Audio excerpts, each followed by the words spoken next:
प्रिय विद्यार्थियों, आज हम देखने जा रहे हैं थर्मोडायनेमिक्स की कुछ इम्पॉर्टेंट चीज़ें, जैसे कि गलनांक और क्वथनांक पर दाब का क्या प्रभाव पड़ता है और वाष्प दाब समीकरण क्या है, क्रिटिकल पॉइंट क्या होता है, ट्रिपल पॉइंट क्या होता है।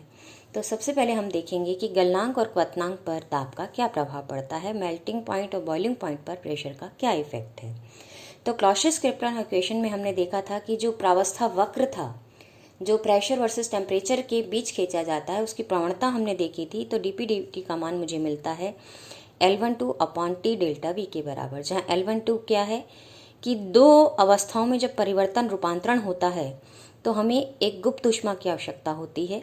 वो गुप्त ऊष्मा का मान हम यहाँ दे रहे हैं L12 से, जहाँ जो पदार्थ है वो फेज़ 1 से फेज़ 2 में जा रहा है, जहाँ T उसका ताप है, क्योंकि एक नियत ताप पर ही अवस्था परिवर्तन होता है। और उस अवस्था परिवर्तन में आयतन में कितना अंतर आया वो है डेल्टा वी। तो अब हम यहाँ देखते हैं गलनांक का काम। अब गलनांक में क्या क्या चीज़ है कि जब ठोस द्रव अवस्था में बदलता है जिस बिंदु पर, वो बिंदु कहलाता है गलनांक बिंदु। अब गलनांक में अगर हम देखें तो इसका मतलब जब पदार्थ ठोस से द्रव अवस्था में बदलता है तो आयतन में वृद्धि होती है, तो यानी डेल्टा वी पॉजिटिव है। ताप और गुप्त ऊष्मा, जो कि इस प्रोसेस में जब ठोस द्रव अवस्था में बदलता है तो गुप्त ऊष्मा ग्रहण की जाती है, तो इसलिए जो गुप्त ऊष्मा है वो भी पॉजिटिव है और ताप भी पॉजिटिव है और डेल्टा वी भी पॉजिटिव है। ये सभी चीज़ें पॉजिटिव हैं, इसलिए डीपी जो डीटी है, यानी जो फेज इक्विलिब्रियम कर्व की जो प्रवणता है वो क्या होगी, धनात्मक हो जाएगी। और जब ये धनात्मक है तो मैं ये कह सकती हूँ कि DP is proportional to DT, यानी जो दाब में अंतर है वो ताप के समानुपाती, ताप अंतर के समानुपाती है। तो इसका मतलब जैसे जैसे मेरा दाब बढ़ेगा तो गलनांक में ये ताप में वृद्धि होगी, और ताप में वृद्धि ये कौन सा ताप है, गलनांक है, इसलिए दाब बढ़ने पर गलनांक में वृद्धि होगी और दाब घटने पर गलनांक में कमी आएगी। ये है दाब का प्रभाव। लेकिन अब कुछ, जैसे हम पानी का असंगत प्रसार की जब हम बात करते हैं, तो पानी बर्फ़ को जब हम गर्म करते हैं और उसको पिघलाते हैं तो 4 डिग्री सेंटीग्रेड तक तो उसका असंगत प्रसार होता है। तो इसका मतलब क्या है कि आपके पास बर्फ़ से जब हम पानी बनाते हैं तो 4 डिग्री सेंटीग्रेड तक उसके आयतन में वृद्धि होने की बजाय कमी होती है, तो डेल्टा वी नेगेटिव हो जाता है। और डेल्टा वी नेगेटिव है यहाँ पर, तो L12 और T पॉजिटिव है, तो डी पी डी टी क्या हो जाएगा, नेगेटिव हो जाएगा। और नेगेटिव होने का मतलब क्या है कि अगर दाब में वृद्धि होती है तो ताप में क्या होगी, कमी होगी, यानी रिवर्स प्रोसेस मुझे देखने को मिलेगा। तो ऐसा मैं कह सकती हूँ कि वे पदार्थ जिनके एक अवस्था से दूसरी अवस्था में जाने पर आयतन में वृद्धि होती है, उनके लिए D P D T positive होगा और उनके दाब बढ़ाने पर गलनांक में वृद्धि होगी। और ऐसे पदार्थ जिसको कि ठोस से जब मैं द्रव अवस्था में बदलती हूँ तो उनके आयतन में कमी आती है, तो उससे डी पी डी टी ऋणात्मक हो जाएगा, और डी पी डी टी जब ऋणात्मक होगा तो दाब में वृद्धि करने पर ताप में कमी आएगी। अब इनके हम उदाहरण भी देखें, जैसे कि हमने एक उदाहरण पानी का भी देखा कि उसमें D P D T negative होता है, और एक उदाहरण हम ये भी देखते हैं कि जिसमें कि आपके पास मोम है, गंधक है, इनको हम पिघलाते हैं तो इनके आयतन में वृद्धि होती है, इसलिए इनका दाब बढ़ाने पर गलनांक बढ़ता है। तो इसी तरह गैलियम और विद्युत में देखूं तो इनके भी आयतन में ठोस से द्रव अवस्था में आने पर इनके आयतन में कमी आती है, इसलिए डी पी डी टी ऋणात्मक होने से इनके गलनांक में दाब बढ़ाने से कमी होगी, रिवर्स प्रोसेस हो जाएगा। अब हम देखते हैं क्वथनांक का प्रभाव। अब क्वथनांक पर क्या प्रभाव है कि जब द्रव वाष्प में बदलता है तो हमेशा ही आयतन में वृद्धि होगी, और हमेशा ही आयतन में वृद्धि होगी तो इसका मतलब डी पी डी टी क्या होगा, धनात्मक होगा। और डी पी डी टी धनात्मक होने से हम ये कह सकते हैं कि D P is proportional to D T. इसका मतलब दाब बढ़ने से ताप में वृद्धि होगी, दाब घटने से ताप में कमी आएगी, मतलब दाब बढ़ाने से क्वथनांक में वृद्धि होगी और दाब घटाने से क्वथनांक में कमी आएगी। जैसे कि हम उदाहरण लें कि जो पानी है वो सामान्य दाब से अगर मैं कम दाब कर दूं तो वो 100 डिग्री सेल्सियस से कम ताप पर ही उबलने लग जाता है। तो ये था कि किस प्रकार से दाब का इफेक्ट आता है क्वथनांक और गलनांक पर। तो दोनों ही हमने देखा कि गलनांक और क्वथनांक दोनों ही सामान्यतः दाब बढ़ाने से क्वथनांक और गलनांक में वृद्धि होती है, सिवाय उन पदार्थों के जिनमें कि हमारे पास आयतन में कमी आ जाती है, और विशेषतः तब होता है जब हम ठोस से द्रव में जाते हैं। असंगत, यानी जो हमें अपवाद मिलते हैं वो हमें गलनांक पे प्रभाव में देखने को मिलते हैं। अब हम चल रहे हैं आगे और देखते हैं वाष्प दाब समीकरण हम कैसे निकालें।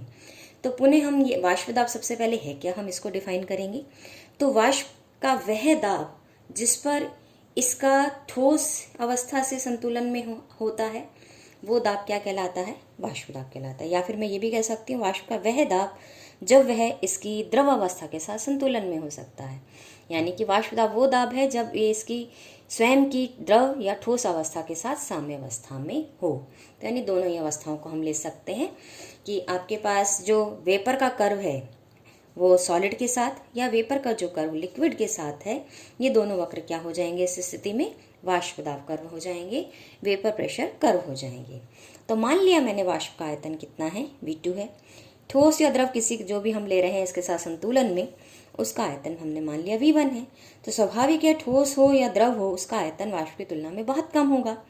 या फिर मैं ये कह सकती हूँ वाष्प का आयतन ठोस और द्रव की तुलना में बहुत अधिक होगा, तो V2 का मान V1 से बहुत अधिक होगा। इसलिए V2 माइनस V1 यानी दोनों के जो आयतन का अंतर है वो लगभग वाष्प के आयतन के बराबर ही लिया जा सकता है। अब ऐसे में जब मैं क्लॉसियस इलेक्ट्रॉन इक्वेशन यूज करती हूँ तो dp dt क्या बन जाएगा, L12/T V2 के बराबर बन जाएगा। और जब मैं वाष्प की बात करती हूँ तो वाष्प को मैं एक आदर्श गैस के समरूप मान सकती हूँ, और आदर्श गैस समीकरण जब मैं इस पर लगाती हूँ तब आदर्श गैस समीकरण होता है PV = RT। तो यहाँ से V2 का मान हो जाएगा मेरे पास RT/P। अब हम इसको अपनी क्लॉसियस इलेक्ट्रॉन इक्वेशन में रख देते हैं। तो V2 का जब मैं मान रिप्लेस करती हूँ तो मुझे dp dt मिल जाता है L12P/RT² के बराबर। अब मैं यहाँ पर P वाली टर्म को एक साथ ले आती हूँ और T वाली टर्म को एक साथ लाती हूँ, तो ये बन जाता है dp/P = L12/R dt/T²। अब मैं इस पूरी इक्वेशन को इंटीग्रेट करती हूँ, और जब मैं इसको इंटीग्रेट करती हूँ तो यहाँ बन जाता है dp/P बन जाएगा lnP, L12/R कांस्टेंट है ये बाहर आ गया, 1/T² का जब हम समाकलन करते हैं तो मुझे मिल जाता है -1/T। और चूंकि हमने ये इसके कोई सीमाएं निर्धारित नहीं की हैं इस समाकलन की, इसलिए यहाँ पर एक नियतांक भी आता है, और इस नियतांक को लॉग वाली टर्म्स में अधिकतर हम lnP0 लेते हैं, ln वाली टर्म्स में ही लेते हैं, इसलिए इसको यहाँ पर हमने lnP0 मान लिया है। तब उस स्थिति में जब ये lnP0 हो जाएगा और इसको मैं लेफ्ट हैंड साइड में ले आऊँगी तो मेरे पास बन जाएगा lnP/P0 = -L12/RT। अब इसका इन्वर्स फंक्शन मैं लेती हूँ, और इन्वर्स फंक्शन मुझे क्या देता है कि P/P0 = एक्सपोनेंशियल -L12/RT। या फिर अब मैं इसको देखूँ तो क्या लिख सकती हूँ कि P = P0 एक्सपोनेंशियल -L12/RT। और यह जो समीकरण है जो कि ताप को दाब से रिलेट कर रहा है, ये कहलाता है वाष्प दाब समीकरण। और ये समीकरण से मुझे क्लियर हो रहा है कि जो ताप में अगर मैं आपके पास बढ़ाऊंगी ताप को तो यहाँ पर इसमें कमी आएगी, क्योंकि नीचे आ रहा है तो ये मान कम हो जाएगा। और कम होने पर जब हम जानते हैं कि e⁻x का जो कर्व है, ये x है, ये e⁻x का जो कर्व है वो x के कम मानों के लिए अधिक वैल्यू देता है। तो मैं ये कह सकती हूँ कि वाष्प दाब ताप का तेजी से बढ़ता हुआ चरघातांकी फलन है, क्योंकि हम इसको रिवर्स फॉर्म में यूँ देखेंगे तो ये t के साथ बढ़ता हुआ फलन मुझे मिलेगा, क्योंकि यहाँ पर जैसे जैसे मैं t की वैल्यू बढ़ाऊंगी ये मान उतना ही कम होता जाएगा। तो ये लेफ्ट की ओर ट्रेंड करूँगी तो ये चरघातांकी रूप से बढ़ता हुआ फलन मुझे दिखेगा। अब यहाँ पर एक बात और हम देखते हैं कि L12 जो है वो है गुप्त ऊष्मा, यानी कि आपके पास जब मैं किसी भी ठोस को द्रव में बदल रही हूँ या ठोस को वाष्प में बदल रही हूँ, या फिर यहाँ हम ये कहेंगे क्योंकि मैं वाष्प दाब समीकरण की बात कर रही हूँ, तो द्रव को मैं वाष्प में बदल रही हूँ या ठोस को मैं वाष्प में बदल रही हूँ, यानी या तो मैं ऊर्ध्वपातन वक्र की बात कर रही हूँ या फिर मैं गलन वक्र आपके पास बात कर रही हूँ सॉलिड और वेपर कर्व की, या फिर लिक्विड और वेपर कर्व की।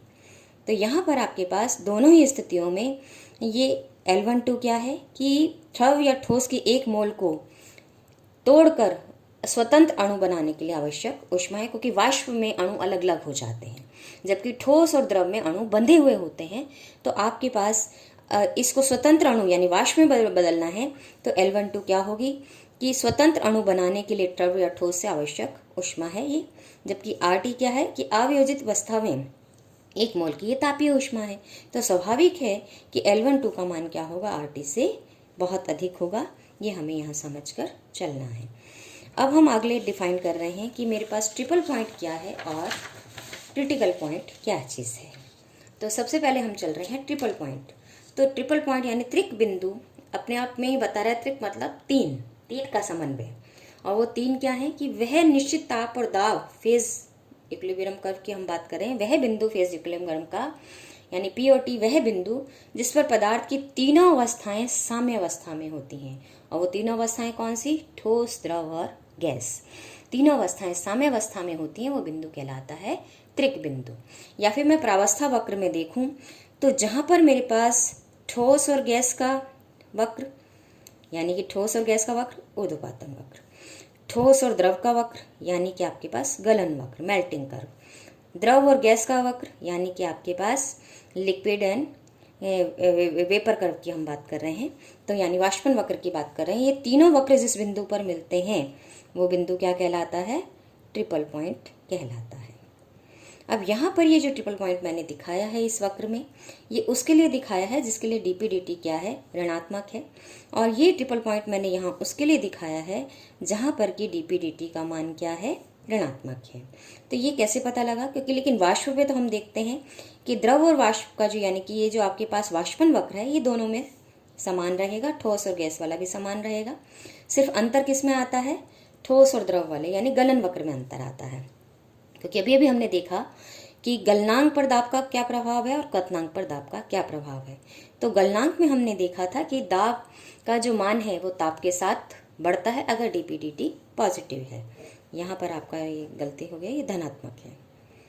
धनात्मक है तो आपके पास जैसे जैसे मैं दाब बढ़ा रही हूँ, ये दाब धीरे धीरे यहाँ पे देखो आप बढ़ रहा है, तो ताप में भी धीरे धीरे क्या हो रही है? यहाँ पे वृद्धि हो रही है। तो ये किसके लिए है? जब डीपी dt क्या है? धनात्मक है, पॉजिटिव है। और ये कब है? जबकि डीपी dt ऋणात्मक है। यानी कि आपके पास अगर आप यहाँ देखें तो जैसे जैसे मैं प्रेशर बढ़ा रही हूँ वैसे वैसे ताप क्या हो रहा है? कम हो रहा है, यानी गलनांक में दाब बढ़ाने से कमी आ रही है। तो ये वक्र है, ये वक्र अगर मैं देखूं तो ये वक्र दिखा रहा है मेरे पास डीपी dt ऋणात्मक है और यहाँ ये वक्र दिखा रहा है डीपी dt धनात्मक है। बाकी कोई भी अंतर, ठोस द्रव के बीच जो लाइन है, लिक्विड और गैस के बीच जो लाइन है, उसमें कोई भी अंतर नहीं है। सिर्फ अंतर किसके लिए है? जिसमें ठोस और द्रव की यानी मेल्टिंग वक्र की मैं बात कर रही हूँ। और इन तीनों दोनों कर्वों में ही जहाँ पर ये तीनों अवस्थाएं आके मिल रही हैं, तीनों कर्व जहाँ आके मिल रहे हैं, जहाँ पर ये तीनों अवस्थाएं संतुलन की अवस्था में है, वो कहलाता है आपका ट्रिपल पॉइंट। और एक से दूसरी अवस्था पे हम जानते हैं कि ये जो वक्र मैं खींचती हूँ, इस प्रावस्था वक्र पर आपके पास प्रति अणु गिब्स ऊर्जा बराबर होती है। और प्रति अणु गिब्स ऊर्जा बराबर है तो ठोस और द्रव के बीच के लिए मैं कह सकती हूँ GS = GL है। द्रव और गैस के लिए कह सकते हूँ GL = GV है।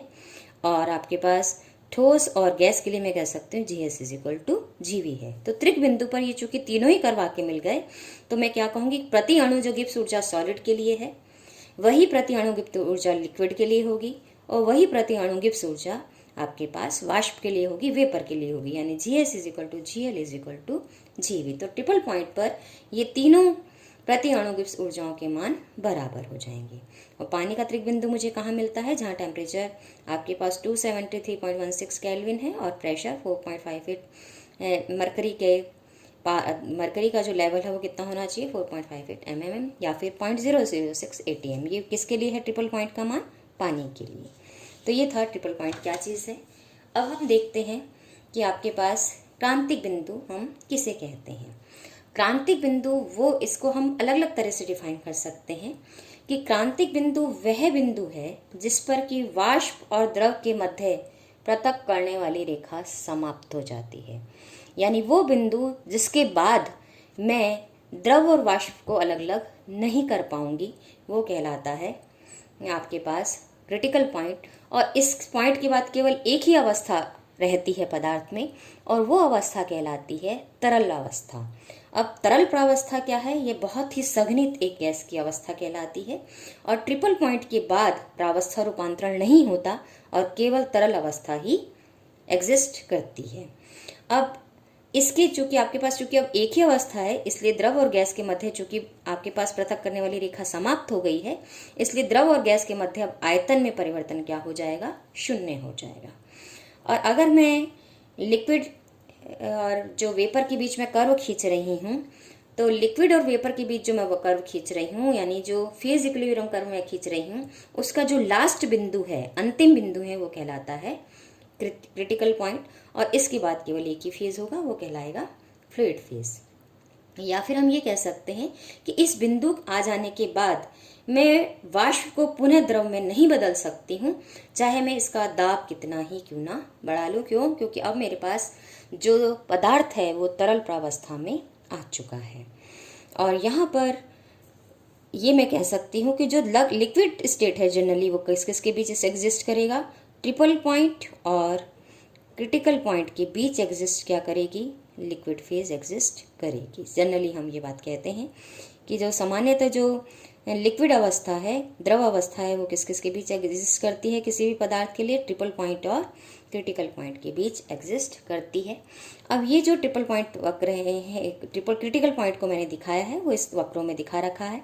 ये पहला वक्र मैंने देखा था कि जहाँ डी पी डी टी क्या है, आपके पास नेगेटिव है, क्योंकि यहाँ पर आप इसको देख सकते हैं P वर्सेस T वर्ग में कि प्रेशर घट रहा है तो ताप बढ़ रहा है। और दूसरे वक्र में है जब डी पी डी टी क्या है, पॉजिटिव है, यानी दाब मैं बढ़ा रही हूँ तो ताप में भी वृद्धि हो रही है, यानी गलनांक में भी वृद्धि हो रही है। और ये बढ़ने वाला जो कर्व है, ये मान एक एग्जाम्पल के रूप में हम ले सकते हैं कि ये CO2 के लिए कर्व खींचा गया है, और ये वाला है पानी के लिए कर्व। स्पेशली ये वाला कर्व जहाँ पर की कमी आ रही है, ये स्पेशली पानी, या फिर हमने देखा था कि आपके पास गंधक या बिस्मथ भी इस पे काम करते हैं। अब यहाँ पर हमने ये देखा, यहाँ पर जो लिक्विड वेपर लाइन, ये जो कर्व मैंने खींचा है, इसका जो एंड पॉइंट है वो क्या है, ट्रिपल पॉइंट। और जहाँ ये तीनों अवस्था साम्य अवस्था में, वो है ट्रिपल पॉइंट। तो क्रिटिकल और ट्रिपल पॉइंट के बीच जो अवस्था है वो है द्रव अवस्था। इसी तरह दूसरे कर्व में भी जहाँ तीनों अवस्थाएं मिल रही हैं साम्य अवस्था में, वो ट्रिपल पॉइंट। और जहाँ लिक्विड गैस लाइन जहाँ एंड हो रही है, वो एंड पॉइंट है आपका क्रिटिकल पॉइंट। तो ये था हमारे पास आज का लेक्चर कि किस प्रकार से हम कुछ थर्मोडायनामिक्स की इंपॉर्टेंट टर्म्स को डिफाइन कर पाते हैं। धन्यवाद।